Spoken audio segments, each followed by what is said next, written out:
So going to start recording here. What we have is we have a guest speaker today, Echo Bell, and Echo has saved my bacon more times than I can count financially because I am a moron when it comes to finances. I try really hard, but as I have learned through business ownership is that there is way more to finance and cash flow than just counting my receipts and handing my shoebox over every month, which I'll get to, Echo, I promise.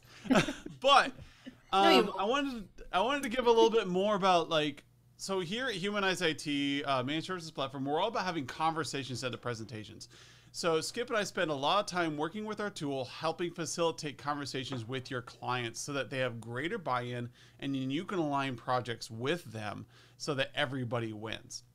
I want Echo to tell a little bit about her because your company is a lot different than the usual company that I deal with in that you are a CFO. You're not a bookkeeping firm, but aren't they about the same thing? One depends on the other. But no.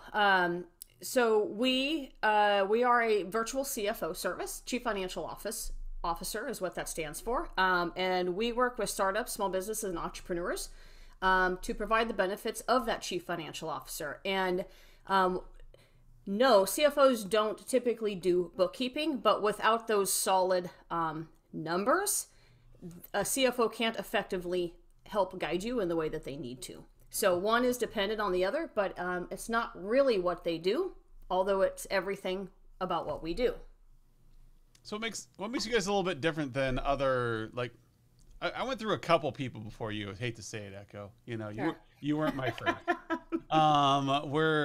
We went through a couple before, and it just, they would usually meet with me. They did a great job. They would tell me where my finances were, whether I was going to run out of money, and then they would ask me about my receipts. So you were a little different. What was your differentiating factor here? Sure.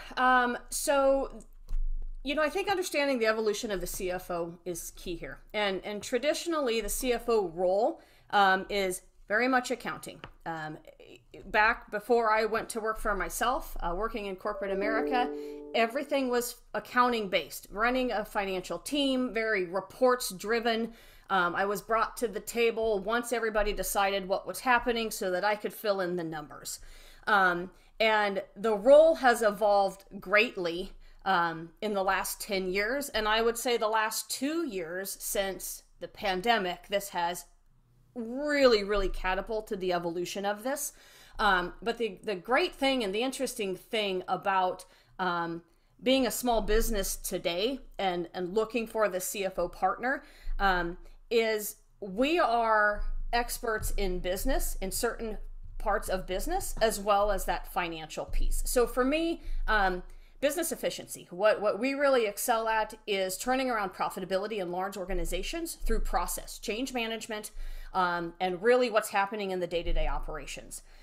We are a virtual CFO, a fractional CFO. And the great thing, again, about today is you can align with a CFO that has the business expertise in your industry.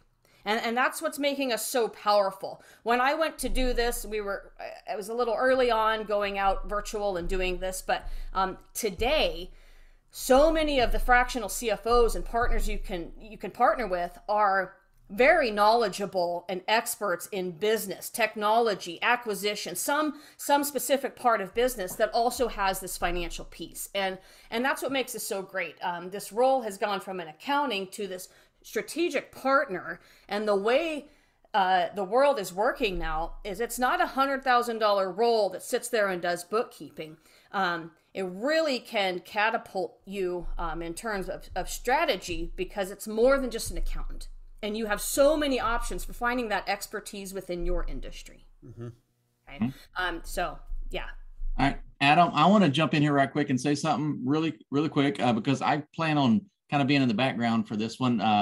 If you think you're not very qualified at finances or depending heavily on Echo, I'm even less. So I'll just, I know when to keep my mouth shut. I will say to Echo, all right, I didn't intend to do that, but to repeat Echo's comments, They're about the CFO being the expert in these business elements. This is something that we talk to all of our members about all the time, and that to engage in a business level with your clients, you don't have to be the business expert.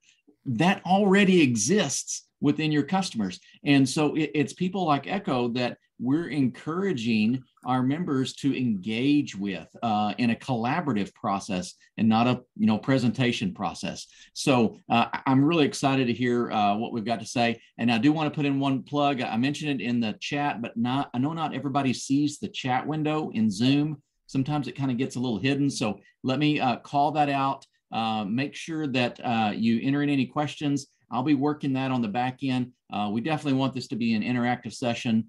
So that's all that Skip can bring to the session. So I'll be quiet and go to the background. That's all right. And, for those of you, we get a mix of members and non-members here, mostly not new people.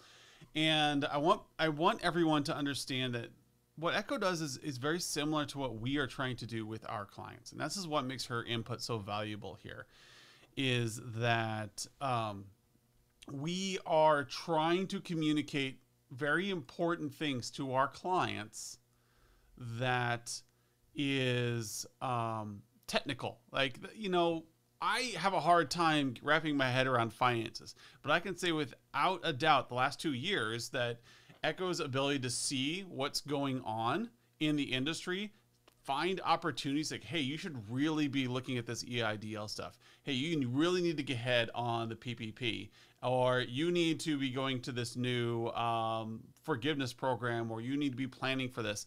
Helps me as a business accelerate beyond where I thought I was. And so we as technical advisors need to be doing the same thing, as looking for opportunities for our clients. And so this is a great, we have time to plug my podcast, or our podcast. We have an episode, Talk Like a CFO. I was gonna put it in here, but I didn't get my maybe Skip can get the link to the Talk Like a CFO podcast episode. If you can go to podcasts on Apple, you can do Spotify, whatever your favorite platform is. Look up Humanize IT, and like episode 190 is Talk Like a CFO. It's this entire conversation, except for Echo wasn't there for it, so this one's the better version. So what I have here is I do have a poll here I'm going to launch really quick while we get kicked off on what is it that CFOs do, what do they care about, and be thinking about this in terms of your perception of a CFO. When you walk in the door to a client and you're trying to attract a CFO into your conversation, what are they caring about? What is it that most of your clients, CFOs, care about? So check out this poll here, answer these questions while we get kicked off. Because in this interview, I really want to talk to CFO Echo, Legan CFO on the go, why don't CFOs attend meetings, Echo? Like, are you too busy? Do you just not care? Do you not like people? What is it? So, that's a thing. But no, again, the CFO cares about strategy. Historically, yes, it's that tax, it's that cash flow is key, it's that accounting. But what I think brings us to the table, where the value is, what's going to attract and bring the conversations that are going to take you further is understanding your goals. Where are you trying to get to? The CFOs have become catalysts for driving transformation. We are change agents. Understanding market share, economy, all the things going on, the digital platforms. There's a creative side to this, and to apply it to numbers, it's exciting, it's valuable when we know where we're going, right? If you don't know where you're going, any path will lead you there. And so sitting down and just looking at numbers isn't attractive for me to come to the table in a kind of a project.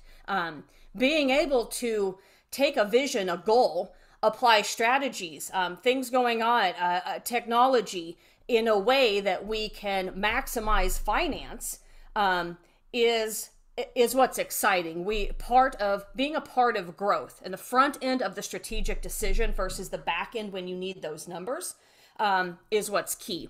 The other thing to this is if you don't have your data together, you're going to struggle to attract someone. Okay, so crap from crap is crap, right? And if you are coming saying, I want to do this, but you have nothing in order and no starting point, I no longer will work with clients until we have audited and reconciled numbers, because the only thing worse than not making strategic decisions is making strategic decisions on bad data.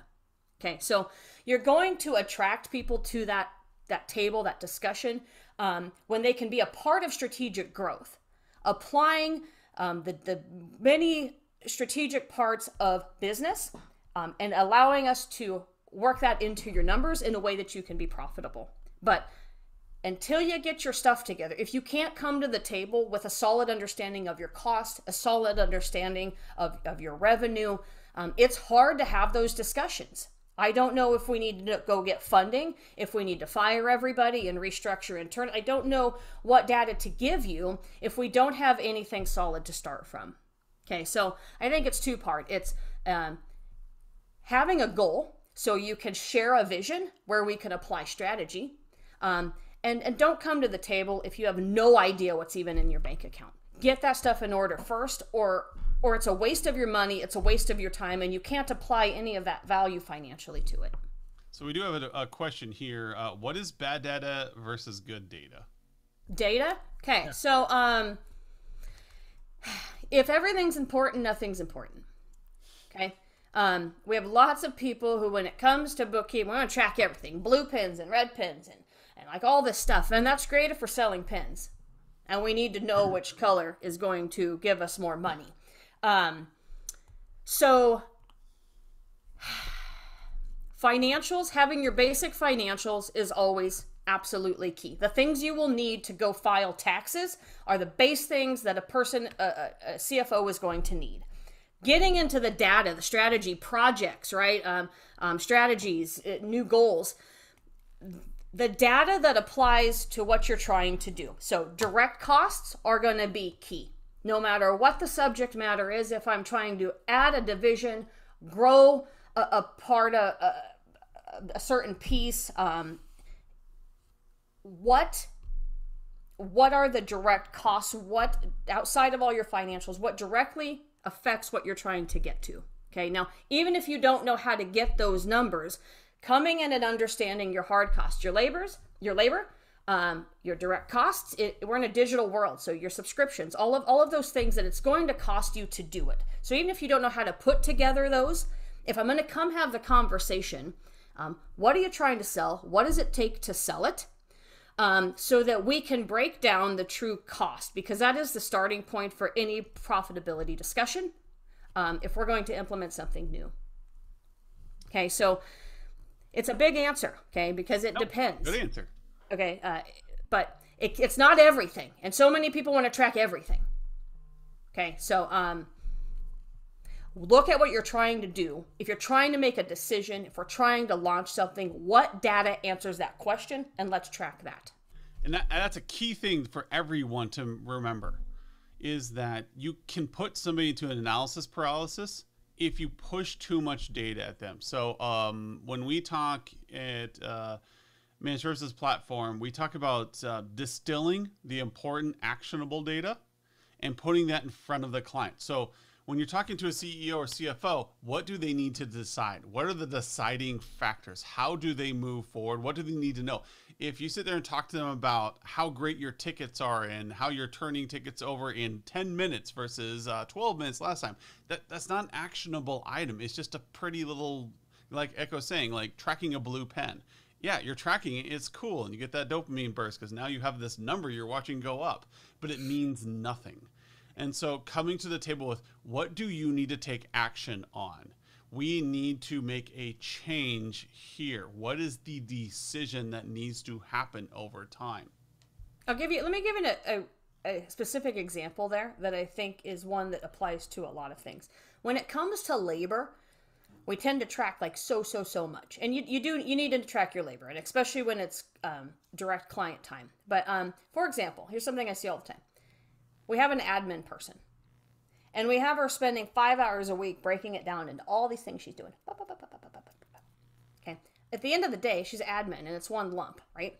The value in doing all that is, are we saying as a strategic team, is it in our best interest to go hire an HR person? If we are asking ourselves that, then we need our admin to track her HR time so that we can turn around and quantify the decision we're trying to make. Okay, and I use the labor one because that's one people get caught in a lot. They bring me all this stuff and 6 minutes on this, but in the end, it's an overhead role. Okay, so again, what are you trying to answer? Yeah. And we do talk about that. Come to your QBRs, your business reviews and stuff, with 2 questions that you want to ask. Skip, what are those 2 questions? Can I put you on the spot for a minute? Skip loves his 2 questions. The 2 questions. Oh yeah. So this is the simplest version of Skip being strategic or financially focused.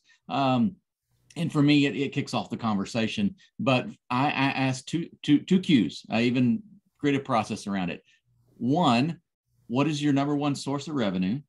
And 2, what is the number 1 risk to that revenue?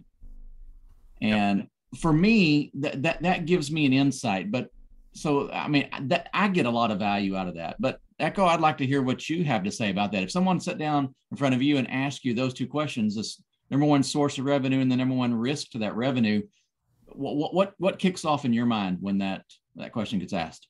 So when I look at revenue, the thing that I always want to identify is how much is pooled into what. If we're selling one thing to 5 clients, you're at risk. Okay. Diversifying revenue and building your revenue in a way that things can happen and you continue to make revenue is what I think of when you say that. You can make a lot of sales, but if it's costing you a lot, is it the right one to be in? But I think the bigger thing that I see is people put so many eggs in one basket. We launch, we have this huge client, and we're killing it. But if we lose that one client, we're in trouble, right? And so is your number 1 revenue made up of 1,000 recurring, 2 really large, right? So I like to look at that revenue and understand, if X goes out of business, where are we at? Yeah. Right? If you're in a recurring model, you can lose 10 and 20 clients regularly and it doesn't affect you. It's a low cost, right? If you're talking big money, we need to make sure we're really serving these clients in a way that we don't lose them, right? And then second, sales has nothing to do with profit. So you can sell $1 billion, but if it costs you $1.1 billion, it's not a good profit center, right? So revenue is one part of that equation. And when I look at revenue, I always look at risk. If something happens, because there's so many things out of your control with your clients, okay? And I see it all the time. We start a business because we got a big contract, and then something happens with that contract. So when you talk risk, maybe it's not the same answer, but that's what I see. How at risk are you of losing your revenue? What do you have to do to maintain those revenues? Yeah, and as technology people, we have these things called like digital maturity, or there's a different movements in the technology industry where people are realizing that the more you use technology, the more you can increase revenue, and it has a direct effect on the revenue and strategic initiatives. So, you know, when you're talking to the CFO cares about the same things you do. They're just on the other side of the table. And we want to impress people like Echo with our ability to bring questions that matter to them and good data to them. Like, hey, I really think you guys should be working on this particular project with your technology. We really think you should be hosted in the cloud, or I really think that you should be bringing on Office 365 because it's going to help you work from home. And we know that one of the biggest risks to your organization right now is when Sally goes on maternity leave and she is the best salesperson we have. and we still need her to be around to answer client questions and make sure this stuff goes. She closes 70% of the deals out there, and we really need her to be available all the time. And so you can provide technology that solves that risk. And those are things that we need to have available to make decisions. So when you're walking to the room, and if you as an account manager, as a VCIO are sitting there going, hey, here's a firewall I need you to buy because it's out of warranty. Okay, now you're talking risk management, and that is important. But how is this helping the client succeed? Where is this in the client success model, and how can Echo answer those questions? Like, you look at her, she's got a massive amount of talent and wisdom to help you decide which technologies should be in place. You got the technology knowledge, she's got the financial knowledge, and attracting them into the meeting, you got to bring good data for them to action off of. So they can say, oh, if I do this, I can reduce risks so my people can work from home, and it's only going to cost me $3,000. Then they can do the math in their head and figure it out. And the reason I bring up like this idea here is that the poll I sent out, most of you guys said strategic management for the answer on the poll. Echo, can you see that poll at all? I did, and now I don't know where it went. Let me see. What do CFOs care most about right now? Cash flow, taxes, talent acquisition, or strategic management? Okay. Well, what does Echo say? You want me to answer? Yeah. I don't see it. I thought I seen it, but now I think I ended it. Okay, that's fine. Yeah, strategy really is where this industry wants to work on. That's where I think you're going to get the most value out of your CFO. So I would agree. That's what we want to come to the table in. That's what the discussions we want to be a part of. All of those answers, though, are necessary for all of it to work, right? And so you can't have one without the other. I would back up your thought there, too. You were mentioning selling digital. You know, we're talking technology here. And when I started this, I spoke that my kind of expertise is business efficiency. And in terms of you guys' world, the future is automation. And when it comes to finance, one of the number one ways to improve your profitability is to implement that automation into your business. Okay. And it is key if you want to stay in the game, if you want to scale, and you want to combat inflation and the rising costs and things that we're seeing here. So just to tack on to what you were saying, Adam, so much of the conversations I'm having these days is what are we doing digitally to trim down our costs? There are too many opportunities in today's society, and especially in the last 2 years, right? Everything has changed with the pandemic. There are too many opportunities to ignore what technology can do for my business and how it can really turn around numbers. Okay. I cut 40% off of my overhead when I went remote in 2018. And I continue to be able to take more clients with less people, all because of automation and technology. So it's a very interesting combination right now, how much technology is running into finance.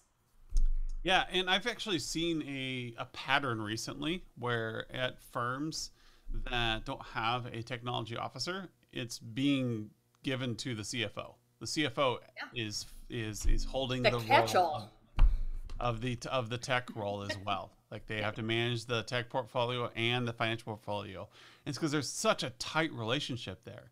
And so people on this call need to realize you have so much to offer a CFO, but sometimes they don't know. Like they know that you're going to come in and you're going to talk about speeds, feeds, you're going to talk about tickets, you're going to talk about servers and stuff.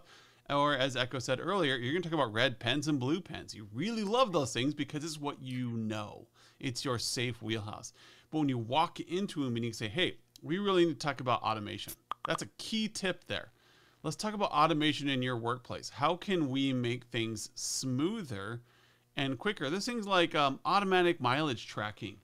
Yeah. And that's a fantastic way of opening a door. I can look at this list here of people attending. I bet you every one of you can think of 3 different ways to automatically track mileage just off the top of your heads.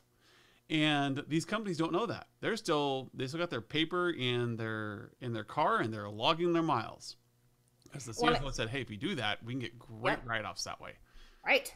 Yes. Get a mileage tracker right now if you don't have one. No.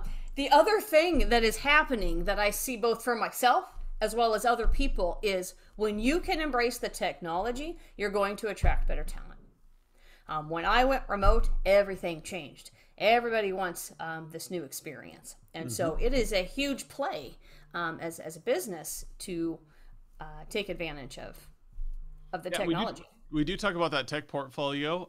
We have a dashboard where it'll show people like how mature they are in a tech stack. It'll say compared to the average person. So if you fill out one of our reports using our tool, you can say compared to the average company, where does your company stand? And so when you have that experience for an employee, they can say, oh, wow, they have a really great technology adoption at this company. You know that they're going to have a better experience with these. So when you do a work from home setup, it's not going to be this kludgy, will the VPN work, won't it? Will I be able to get my email? No, it's just going to be we know our technology works because we are best in class. And you can show that. And then you can show a CFO and say, look, hey, you're scoring 20% under industry average because you're not adopting this, this, and this, and this. And that's why it's really difficult for you to work from home, which is why when you work from home, it's annoying. You aren't able to do it because you're not in the cloud. You got to load up all this stuff. We need to get you to this better place. And that's that will a affect conversation customer. you can have. Yep, and that'll affect customer relations, right? There's a huge repercussion to getting it wrong. Yes. Okay.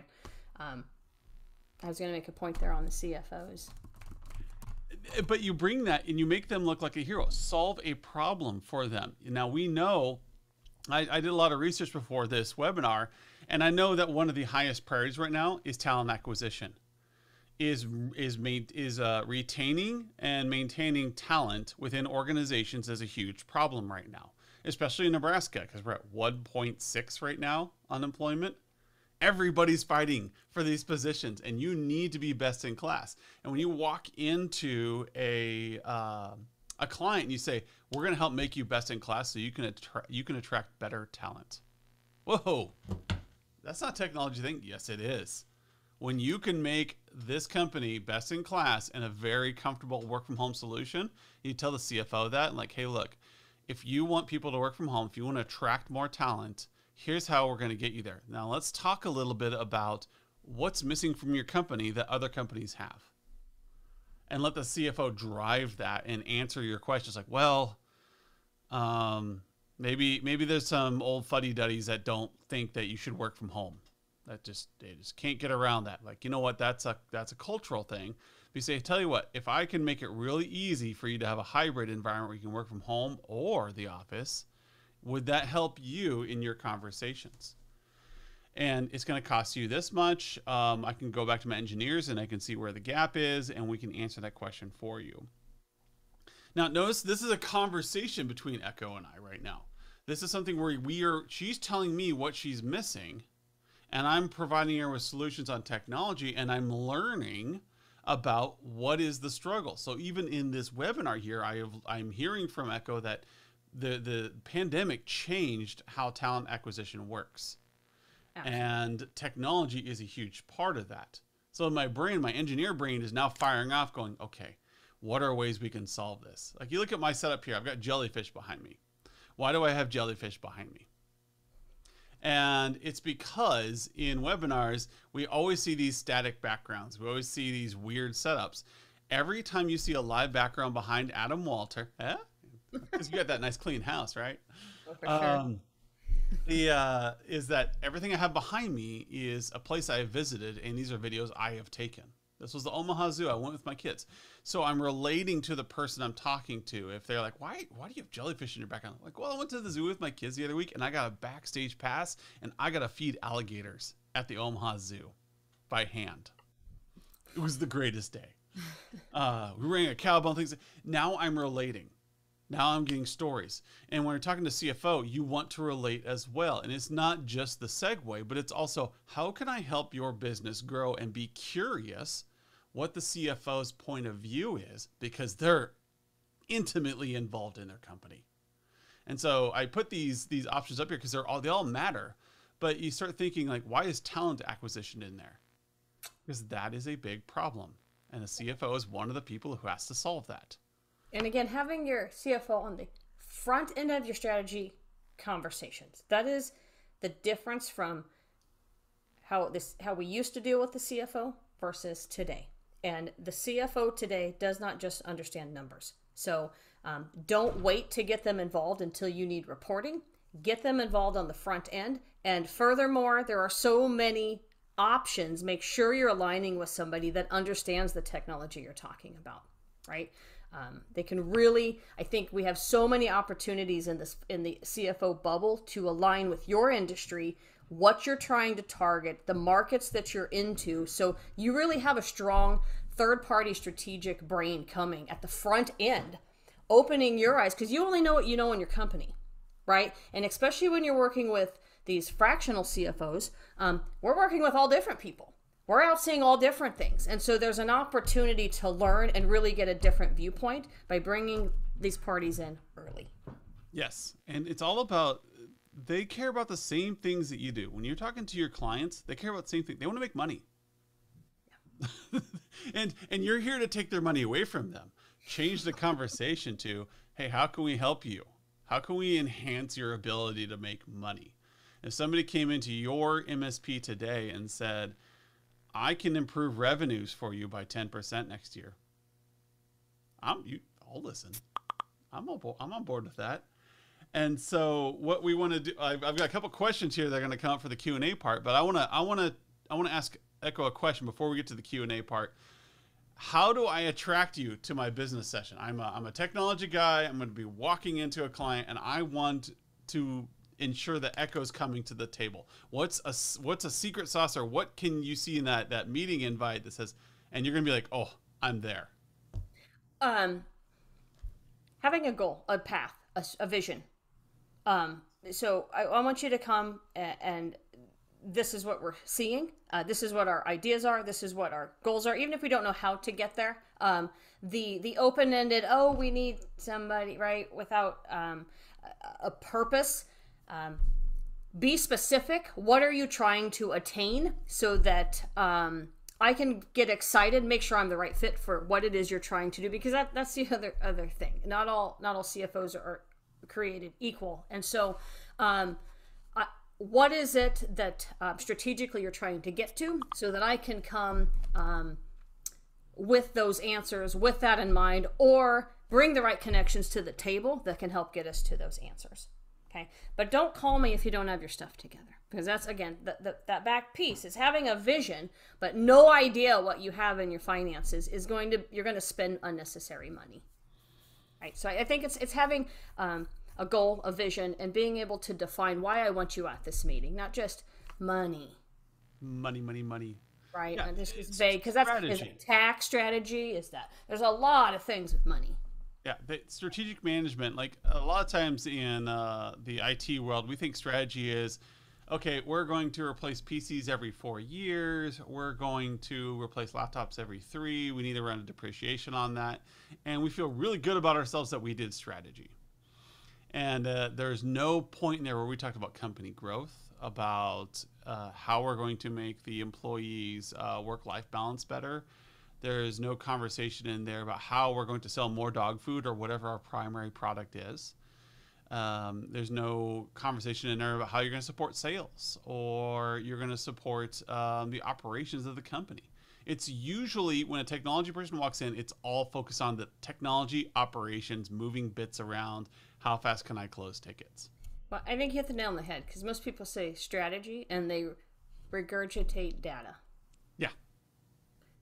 Right? Like you said, we understand we have all these servers, but let's read the numbers. They tell a story, and let's try to blow holes in what you're saying. Right? Try to penetrate what vision we're getting to, because labor, process, all the inner workings is what makes you profitable at getting to those things.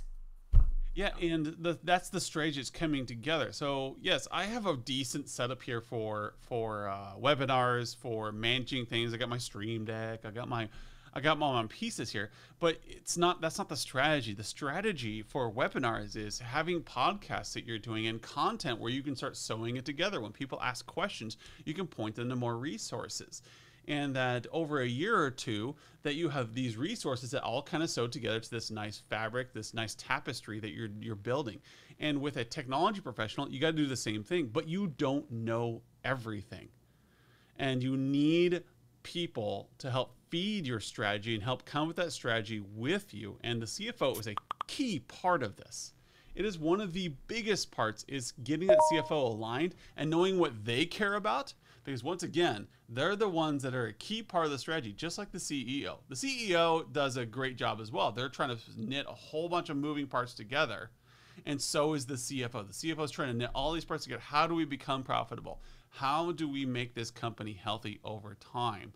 And then we can move forward. But they're only working with the data they have.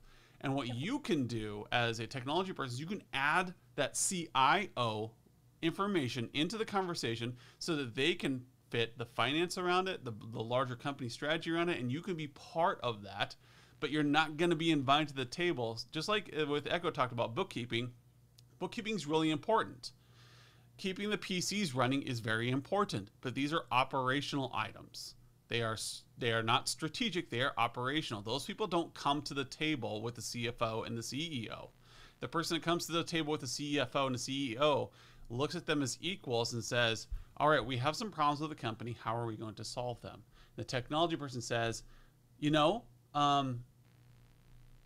take some time, but if we start training people on this new software package today, probably in the next 18 months, we can have this company 100% remote if you want. But we have to kind of go on this journey. You can't say, oh, you need to buy all these pieces this month and then it'll be done. No, you got to take them on that story. That's like Echo said, you got to come in with a plan.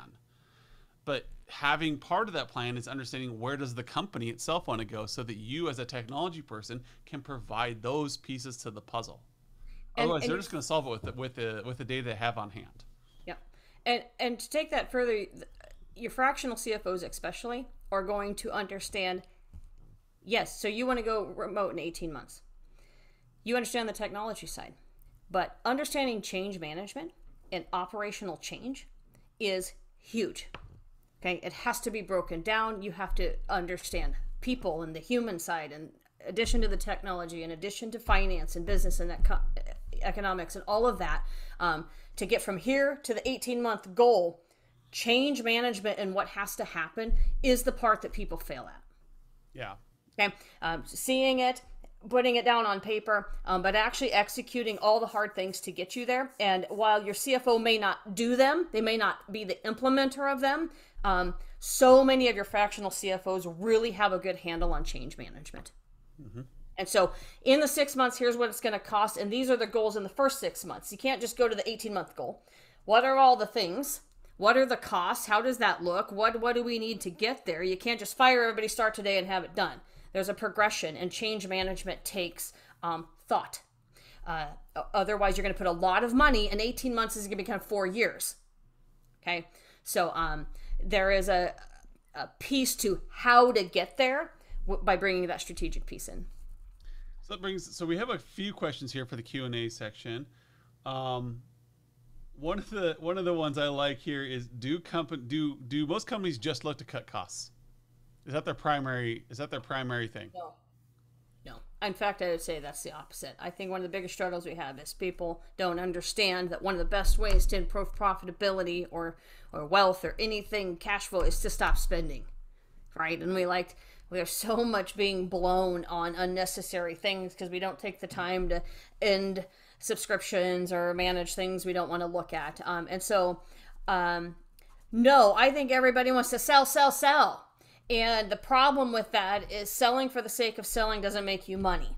We need to sell the things that are profitable, not what you sell the most of, not what you like to sell. What makes you the best profitability?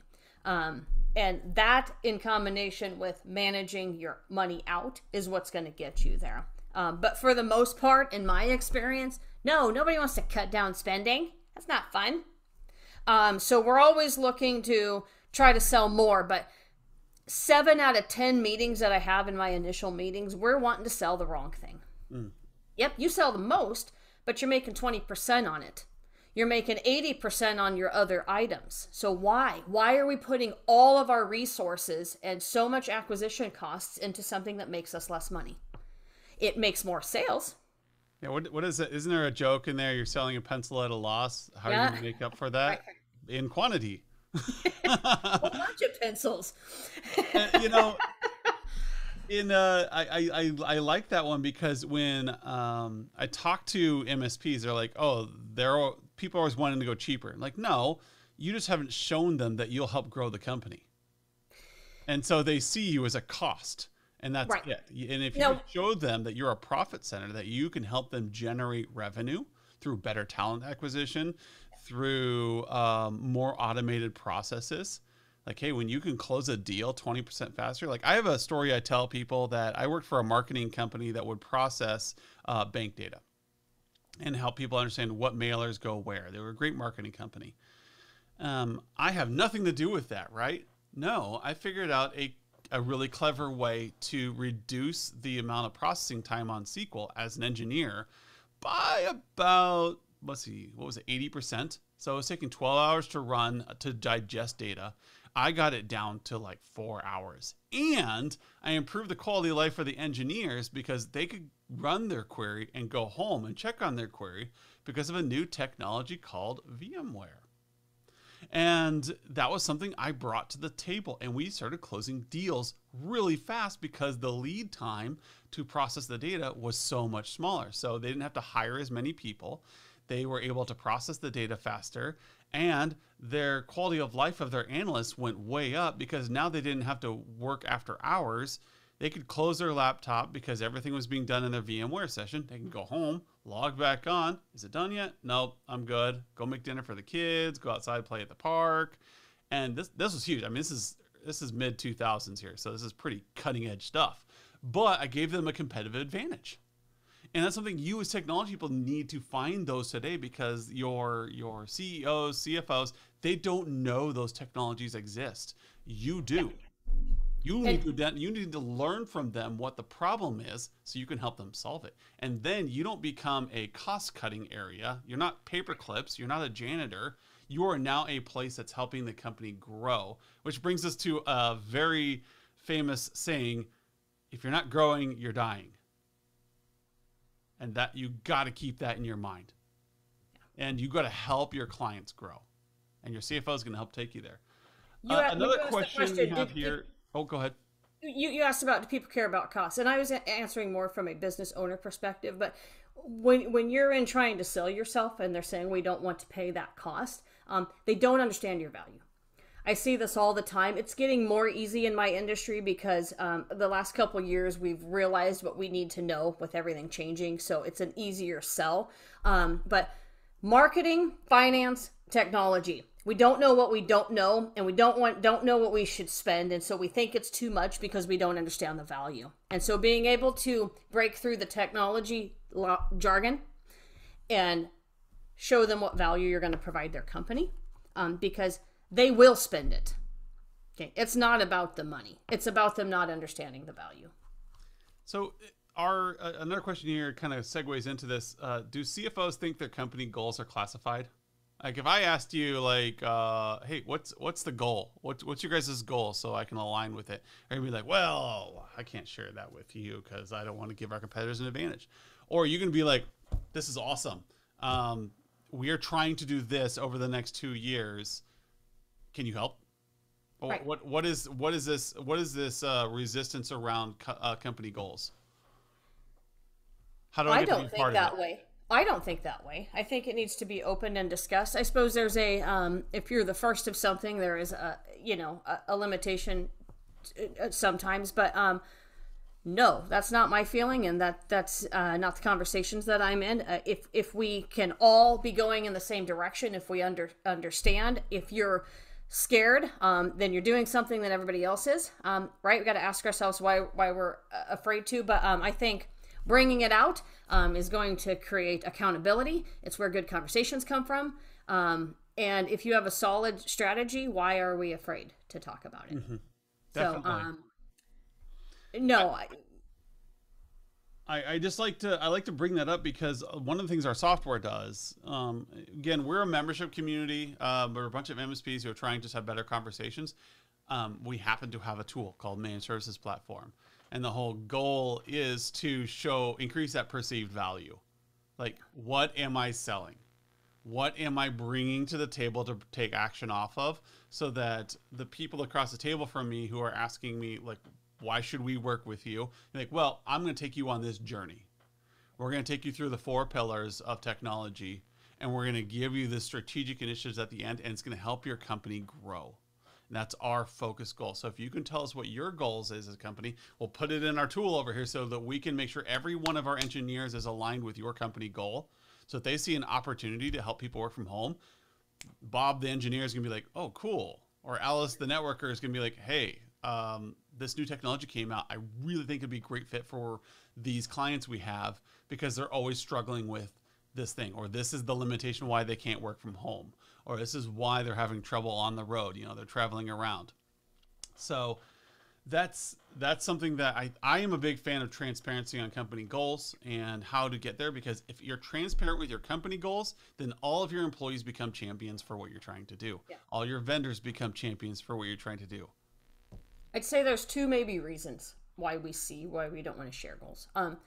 If it's based around numbers, it is like being naked in front of people. If often, and finance is scary and hard for people to share. And so I really try to communicate and talk in a way that's outside of the technical side. And, business is hard for all of us, and really leveling and creating that relationship so that you're willing to open. Because I think a lot of times when you don't want to share, it's out of fear or embarrassment.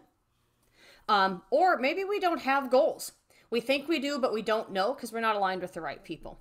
And so I see that a lot. People want to come talk strategy, but they don't really know where they're going. They're stuck in the day-to-day, and they don't know how to get to the next level. So it may be an opportunity to identify a need to develop goals. Awesome. Yeah. So that brings us over to our shameless plug section. This is where everybody drops off.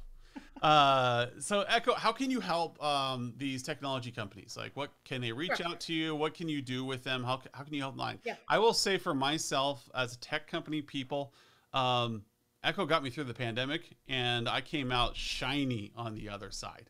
Was it, what do you say? Shit from shit to shit. Yeah. I actually came out of the pandemic. I watched a lot of my fellow companies fail. And it was because of the advice of Bell Solutions that I ended up in such a great place that I was able to acquire a web company. I was able to maintain salaries and benefits, and I was able to grow through one of the worst scenarios any of us has even heard of. Yeah. And honestly, what can you do for us, Echo? okay, real quick on that note though, like there's claw marks in my couch from every night when I would watch the news of all these people that are like, I can't get PPP. This is a brand new chair, and it's all I can't, up. right? Like all these people in desperation. And we woke up the day that came out, and in the first week of PPP, I think we had 71 PPP loans. And it's got nothing to do with anything except we have good bookkeeping. The day-to-day, the stuff we don't want to do was done, and that is the number one difference between everybody. This I can't get it had nothing to do with your banks or whatever. If you don't have your stuff together, it's hard to go get those. And so just a point there that so many people struggled with. And at the end of the day, when it comes to grants, loans, all of those things that you want, the money, if you don't have your basic books in order, you're in last in line. Okay, it is the answer to getting a CFO talking to you. It's an answer to getting a loan. It's an answer to making decisions. All things big finance come from the bullshit that you don't want to do every day. Okay, it sucks. I know it, but get a good bookkeeper because it is the answer for all of the larger strategic pieces. Okay, in terms of Bell Solutions, how we can help. I have a bit of a waiting list right now. What I would say is starting June 1, we have a new platform coming out. Prior to the pandemic, I did a lot of education. And in the time of the pandemic, the changes, there's just so much change has happened that we are back educating. And so we have an online platform going live June 1 for really educating people, CFO yourself. How do you apply all the changes? What is it that you need to know? What are the things affecting you today, tomorrow? Because the speed of business today it's just beyond anything we've seen. So I know you guys posted my website. Thank you, bellsolutions.biz. That really explains our bookkeeping and accounting type of things, what we do. But if you stay tuned here the next 30, 60 days, there's going to be whole new website launched there that really the people on this call, if you're interested, can take advantage of. It's for all small business trying to grow kind of in the new society, new economics, new world. So I'd say the online education piece is how I can really help. We're excited for that to go live here in June. So. Yeah, and to kind of tell everybody what, for me, it's the fact that having a CFO in your corner identifies opportunities I would not have known about. I can tell you several companies that I have drinks with, cigars with, that didn't know about certain opportunities that came out of the pandemic. And because they weren't in line like right away with somebody advising them, they didn't know to do things. So you got to have a CFO in your corner because they have knowledge that you don't. You don't know what you don't know. How many hundreds of thousands, if not millions of dollars have you missed because there was a grant opportunity that you fit perfectly and no one told you? All you had to do was sign a piece of paper. And that is what a CFO can do for you. And that's why you need one in your corner. Whether it's your client's CFO or your own CFO, you got to have somebody to identify these. And you need to be that person technology-wise for your clients. Identify things that are going to make them better that they don't know about. Like, they didn't know there was this mileage tracking. They didn't know there was something else. They didn't know there was a journey they could go on. And so you can always check out our website here. I just put it in the chat. Our tool is the best in class. It is amazing. If you've never looked at it, check it out. It will help these conversations be more seamless. It'll help you move forward and change that perceived value so you can put things on the table and say, you know, maybe we won't do it now. We'll do it in a few months, or maybe let's schedule that out for 2023. And when you come back around, there it is on your list. You're saying, hey, we're going to move that needle forward. We're going to continue on that journey. And it's in these bite-sized chunks that are really easy to digest. And we at Managed Service Platform are doing a whole bunch of really cool things this year that are going to change the way IT is done and create conversations that will net you sales that you never thought were possible. But this all comes part of being part of a team, having the right tools, and having the right people in place to make those decisions. Echo, any parting words of wisdom before we hang up here? I would just say, people think a CFO and think a big dollar. And when I worked in, it's a six-figure role for most companies. But there are so many options now, guys. We have packages start at $199 a month. And so I just want to throw out that it is in your grasp, no matter what size company you are or where you are at. There are a lot of options for a strategic voice that don't have to break the bank. So it's such an important role. Please search what's in your area related to your industry. All right. Thank you, Eka, for coming on. Skip, thanks for chatting with us and managing the background Q&As. And I hope to see everyone else. We'll have another webinar next month, so be looking for it. Thank you. Thank you.